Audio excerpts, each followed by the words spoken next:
Finally, I'd like to graph functions defined by tables of data. So no equation is given to you, but you're given the data in a table format. I decided to look up some information on temperature, feels like temperature, as a function of wind speed. And so I just grabbed a couple pieces of data from a table that I looked up in Wikipedia. So here's the information I got.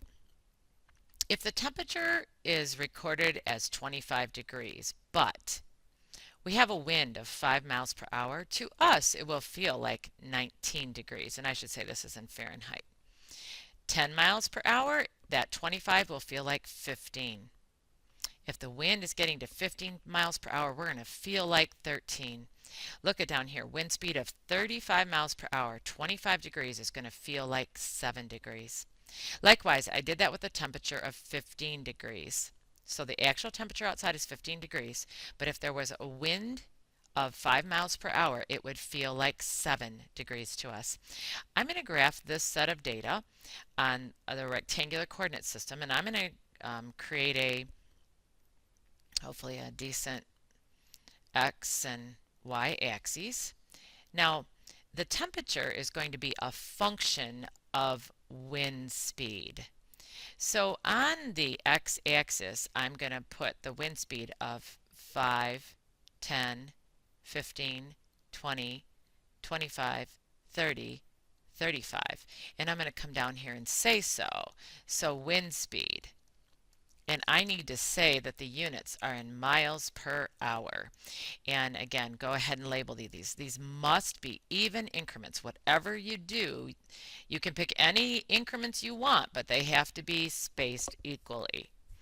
All right, the feels like temperature goes from 7 to 19, and on this other side it goes down to a -7. So I'm going to need to open this up, and it's going to look a little hairy for the second graph that's going to be put on top of the first graph. I got to go up to 20 this way, and I got to go down to 7 this way. So down to this -7, because I'm going to graph both. So I'm going to put a -8 right here, therefore a -4 right there, and a -2 and a -6. Oh, I've got the line tool on. It's jumping on me. So this is a -2, -4, -6, -8. With that now, I know I can go in this direction: 2, 4, 6, 8, 10, 12, 14, 16, 18, 20. Trying to be extremely careful. And I'm not going to label all those. I'm just going to use the 10 and the 20 as my gauge. So I'm going to put up here that this is the temperature feels like in degrees Fahrenheit is what this is going to depict. So at 5 miles per hour, I got to put a dot at 19. And I'm going to change color now. So 5 miles per hour, I've got to put a dot right here at 19. Over here, 10 miles per hour, it's going to feel like 15 degrees, which is right here. And at 15, it's going to feel like 13 degrees, right in between 12 and 14. 20, it's going to feel like 11 degrees. That's between 10 and 12. 25, 9 degrees. 30 only drops down 1 degree, and 35 drops down to 7 degrees. So I'm going to kind of connect these.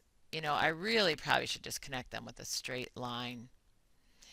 But what I want you to notice is that, and it could be a curved line, I want you to notice that I'm going to put somewhere here that the key is that the red line represents a 25 degree Fahrenheit temp with wind speeds factored in. So the top of the table should probably say what the temperature feels like based on wind speed. I'm going to go ahead and use blue for this data. So at 5 miles per hour and a -15 degrees is going to feel like 7. At 10, it's going to feel like 3 degrees. At 15, it's going to feel like 0. At 20, a -2.